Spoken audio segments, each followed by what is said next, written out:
Hi all, so for my very first video I'm going to show you guys what I think is one of the most dirtiest strategies in solo mode for Warzone. And as you've probably guessed, it's all to do with using the trucks to basically just run over people the whole game pretty much.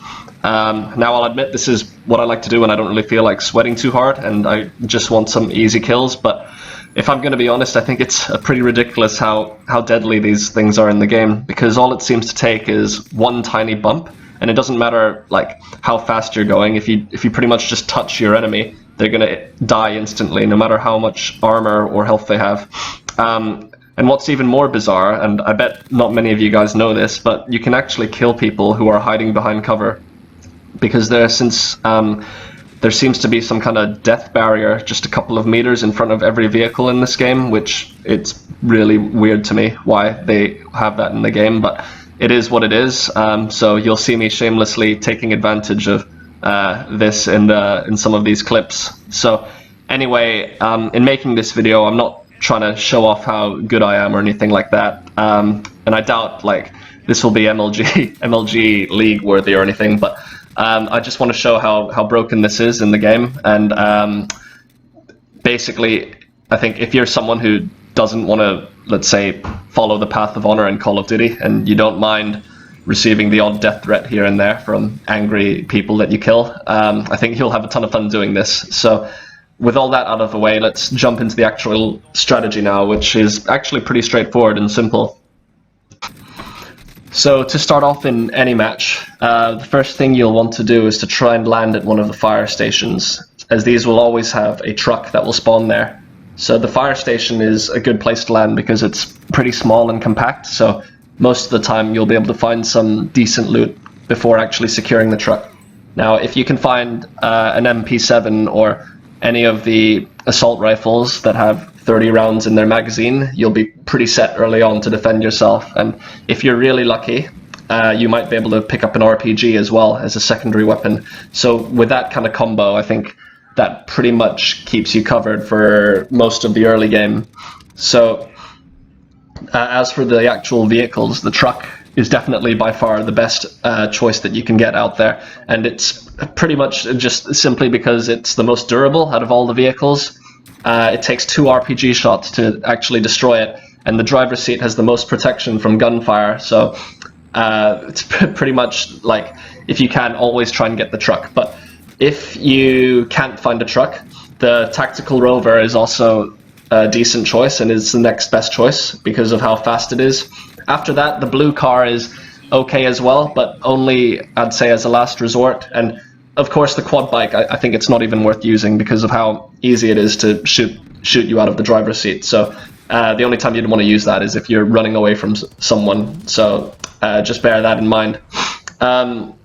In general, the thing that I think has saved me the most when driving is to always try and drive unpredictably and in zigzags if you can. So this works really well when someone is trying to snipe you out of your vehicle or you're trying to run someone over.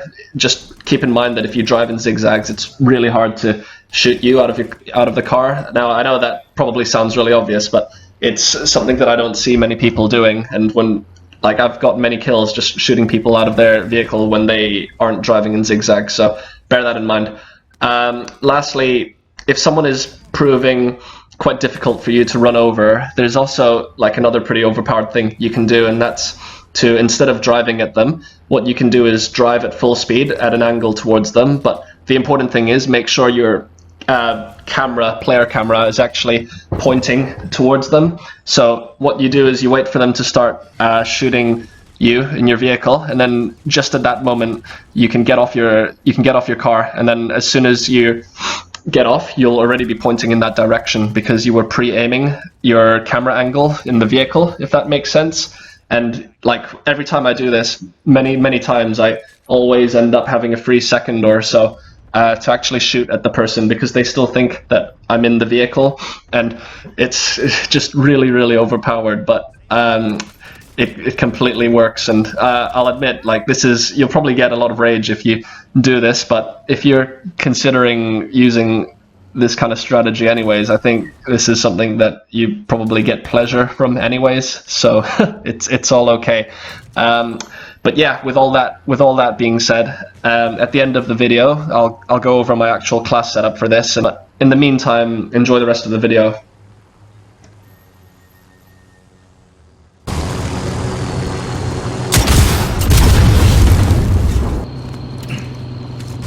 I will drive. I will drive.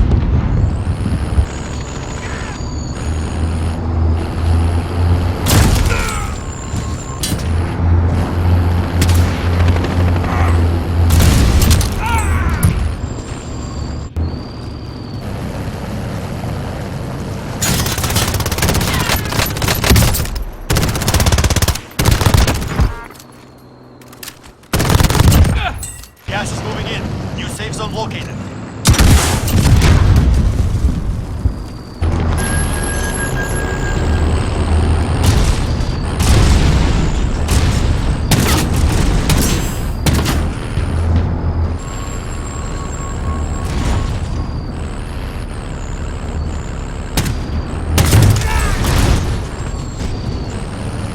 Enemy personal radar overhead.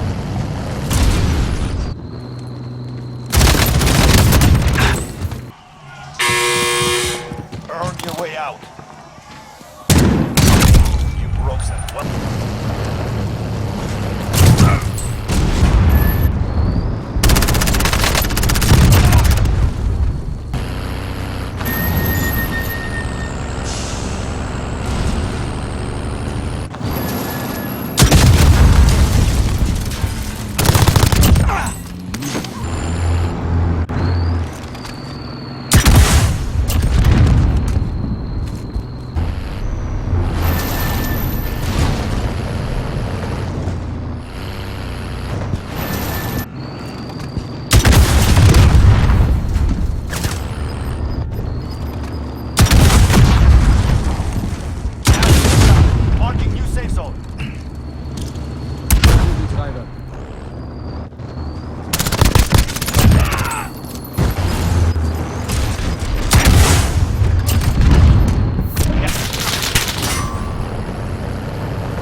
will drive.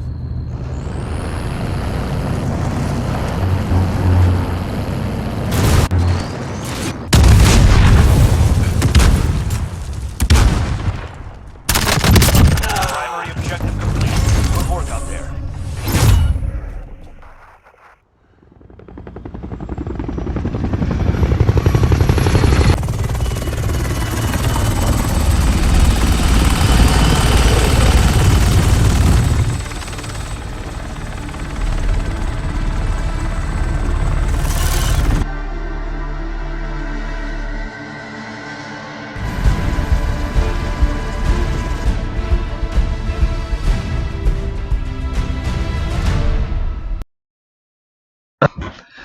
Alright, so thanks guys for sticking all the way to the end of the video. Now I'll go over what class I think works best for this mode. And in my opinion, for me personally, what has worked best has been the MP7 with RPG as a secondary weapon. Now, the MP7 I think is one of the most versatile guns in the game for Warzone. So don't let its common rarity as a default pickup fool you. It's very easy to use and has very good attachments and recoil control, which allows me to quite easily challenge assault rifle users even at medium range. Now, the MP5 is also a good gun in this game and arguably is better at close range than the MP7, but the reason I don't use the MP5 is because the maximum magazine size you can have for it is only 45 rounds, and with the MP7 you can have a 60 round magazine, which I think helps a lot more in Warzone because of the how much armor the players have. So just bear that in mind. But I think it's personal preference. You can also do well with the MP5. And of course, with the secondary weapon, we're going with the RPG.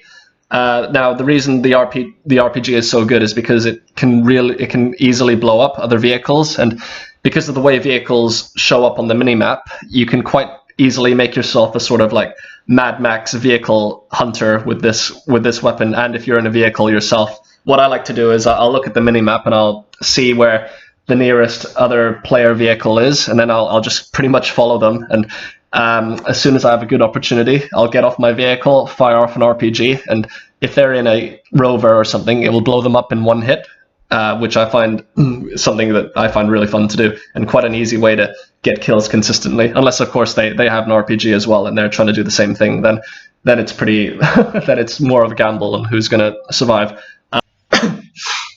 Now, for the actual attachments I like to use on the MP7, I'm running the monolithic suppressor, FSS recon barrel, 1mW laser, no stock, and also 60 round extended mags. Now, for the monolithic suppressor, this gives me slightly more range, but the more important thing is it keeps me off the radar when I'm shooting. For the FSS recon barrel, this gives better recoil control and also slightly more range for the gun. The recoil control helps me engage assault rifle users at medium range who, like, it just makes it a bit easier for me to keep the gun on target. The 1mW laser is good for hip fire, and I find that with this class setup and the strategy that we're using with it, hip fire is very important, because when you're getting off your vehicles, a lot of the time you'll be getting off and shooting someone who's standing right next to you, so that extra hip fire goes a long way. I'm using the no stock attachment because this helps me counteract the downsides of my other attachments I'm using, so that just boosts my movement speed and aim down sight speed to make the setup a bit more snappier. And lastly, the 60 round extended mags is pretty much something I find essential in most of my Warzone class setups. I like to run extended mags because of all that extra health and armor that people have, that just allows me to comfortably kill someone without having to reload in between, which, as we all know, is very frustrating. Now, for the actual perks I like to run on this, I'm using EOD, Restock, and Amped. Now, I know the actual meta in this game, a lot of people will run Cold-Blooded and Ghost or something like that, but for me personally, with this class setup, since we're pretty much just trying to be at a vehicle most of the time in the game, EOD is extremely useful, because a lot of the time when you get off your vehicle, someone might be trying to blow you up with an RPG, and that just allows you to survive it. Restock, I find it's really, really useful for regenerating my C4 and stun grenades. Sorry, I probably should have explained the C4 bit and stun grenades first, but anyways, with C4, this if you run out of RPG ammo, this is something that's really good for blowing up other vehicles and also for killing players who might be hiding in a window or something. And now for the stun grenades, I know a lot of you might be quite surprised because like everyone seems to be using heartbeat sensors, but again, since we're using this kind of class setup and we're trying to stay in a vehicle as much as possible, I find that most of the time when I get off the vehicle to engage someone, it's for like a few seconds at a time, just to kill them, get their loot, and then get back in the car. So running a heartbeat sensor isn't that useful.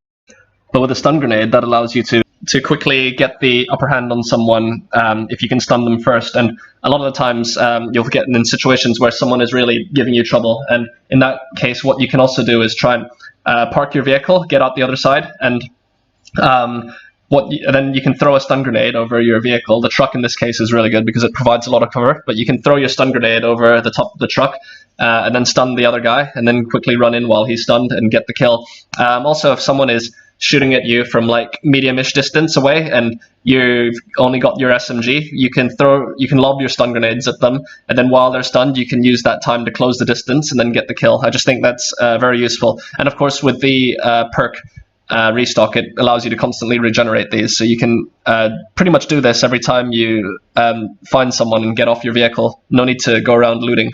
And lastly, of course, we're using amped, and obviously amped is good in this because it allows you to change weapons really quickly. So pretty much you can switch to your RPG almost instantly while using amped, and it also helps you reload your RPG a lot faster than if you weren't using amped. And yeah, that just about sums up this video. So thank you guys for watching, and I hope you liked what you've seen here, and hopefully you guys can get lots of kills doing this. And please subscribe if you liked the video, and I hope to see you guys again soon. Thanks.